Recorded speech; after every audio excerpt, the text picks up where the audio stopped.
এবার প্রধানমন্ত্রী শেখ হাসিনা পঞ্চমুখী সমস্যায় রয়েছে। ৩ মাস গড়াতে না গড়াতেই ক্ষমতার চেয়ার ভেঙে দেবে এই চাপে। টেনশনে পড়ে গেছেন শামীম ভাই। এই মুহূর্তে যে কোনো সময় তাকে টপকে দেওয়া হতে পারে এমন চাঞ্চল্যকর তথ্য এসেছে।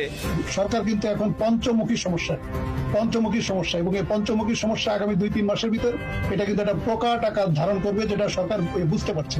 জাতিসংঘের মধ্যস্থতায় বিএনপির সাথে আলোচনা হতে পারে।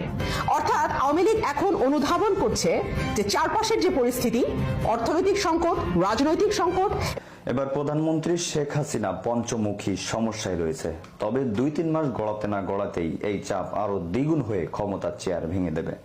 দর্শক, এমনই মন্তব্য করেছেন বিশিষ্ট রাজনৈতিক বিশ্লেষক জিল্লুর রহমান। এই যখন অবস্থা, তখন বিএনপির সাথে সমঝোতায় যাওয়ার সিদ্ধান্ত নিয়েছে প্রধানমন্ত্রী শেখ হাসিনা। অন্যদিকে